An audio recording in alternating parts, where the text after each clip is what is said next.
एक बेचारे बाप की दर्दनाक कहानी। 2014 का वर्ष था। ईरान में दहशतगर्दों ने हाहाकार मचा रखा था। हर दिन लड़ाइयाँ, खून खराब, बम ब्लास्ट, यह तो आम सी बातें हो गई थी। ऐसे ही एक गांव पर इन दहशतगर्दों ने कब्जा जमा रखा था और वहां पर वे हर दिन कत्लेआम मचाते थे।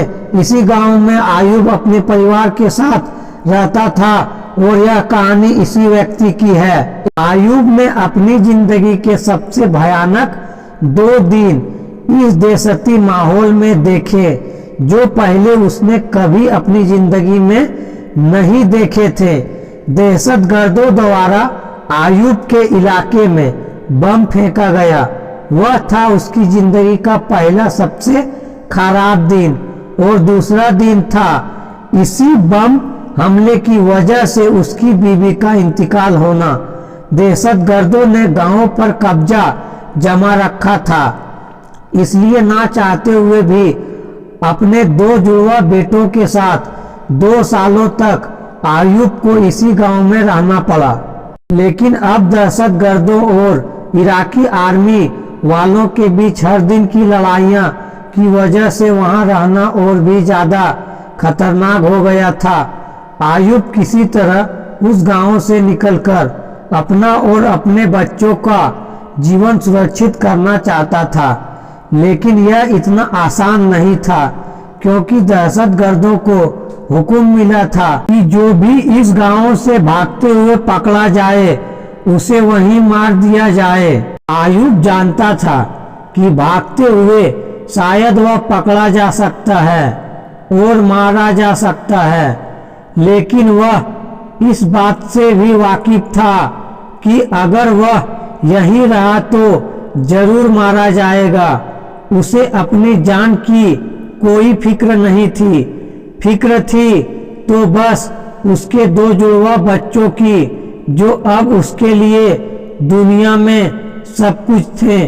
काफी सोच विचार और मनोमंथन के बाद आयुब ने एक योजना बनाई। आयुब ने एक दिन अपने दोस्तों से बुलाकर नींद की दवाइयां मंगवा ली। उसने अपने बच्चों के दूध में नींद की दवाई मिलाकर रात को उन्हें दूध पिला दिया और उसके सोने का इंतजार करने लगा। उसका प्लान था कि रात के अंधेरे में चुपके से बिना आवाज किए इस गांव से निकलकर सीधा इराकी आर्मी तक पहुंचा जाए। इसलिए बच्चों को शांत रहना बहुत जरूरी था। बच्चों के सो जाने के बाद आयुब ने दोनों बच्चों को अपने कंधों पर लिया और चुपके से दबे पांव गांव से निकलने लगा।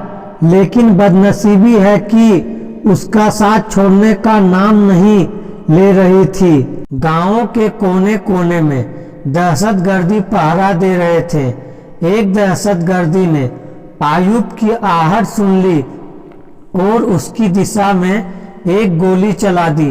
गोली सीधे एक बच्चे के पीठ को चीरते हुए आर पार हो गई और आयुब के कंधे पर जा लगी। बच्चे की वहीं पर मौत हो गई। लेकिन मजबूर आयुब अपना दुख मनाने के लिए रुक भी नहीं सकता। वह किसी तरह बचते बचते आगे बढ़ गया और दहशतगर्दों की नजर से ओझल हो गया। उसके धर्म के नियमों के अनुसार किसी भी व्यक्ति की मृत्यु हो जाती है तो उसे एक निश्चित समय के अंदर ही जमीन में दफनाना जरूरी होता है। अपने असहनीय दुख और रोती हुई आंखों के साथ आयुब ने अंधेरे में ही जमीन में गड्ढा खोदना चालू किया। जमीन रेतीली थी, इसलिए वहां बड़ी आसानी से गड्ढा खोद पाया। अपने बच्चों को दफन किया और दूसरे बच्चों को लेकर फिर आगे बढ़ गया। थकान से बेहाल और दुख से बेजान आयुब आखिरकार इराकी आर्मी तक पहुंच गया। जो घटना उसके साथ हुई थी उसने उसकी आजाद होने की खुशी खत्म कर दी थी। आर्मी वालों ने जब उसे अपनी तरफ आते देखा तो उनमें से एक ने दौड़कर उसके कंधे से उसके दूसरे बच्चों को लिया। आयुब वहीं पर बैठ गया। आर्मी वालों ने उसे पीने के लिए पानी दिया। आयुब पानी पीने लगा।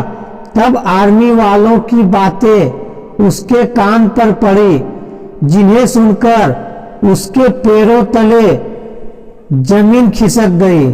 आर्मी वाले आपस में बात कर रहे थे, जरूर इस बच्चे के पीठ पर लगे घाव की वजह से इसकी मौत हुई होगी। हो सकता है किसी दहशतगर्द ने पीछे से गोली चलाई हो। उसकी बातें सुनकर आयुब को रियलाइज हुआ कि उसने कितनी बड़ी गलती कर दी थी।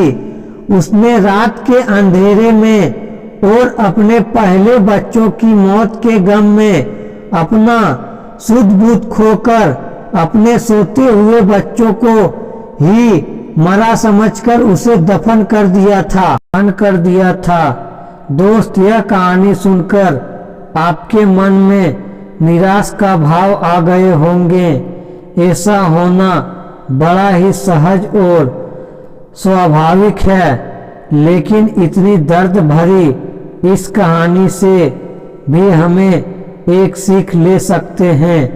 चाहे जो हो जाए, किसी भी कठिन से कठिन परिस्थिति में भी अपने मन को निश्चल रखना बहुत जरूरी होता है। तो मेरे दोस्त, अगर आज का कहानी आपको अच्छा लगा है तो वीडियो को लाइक करें, चैनल पर नहीं हो तो चैनल को सब्सक्राइब करें और ज़्यादा से ज़्यादा शेयर करें ताकि और लोगों तक मेरा वीडियो पहुंच सके। तो मिलते हैं और एक इंटरेस्टिंग वीडियो के साथ। तब तक के लिए जय हिंद, जय भारत।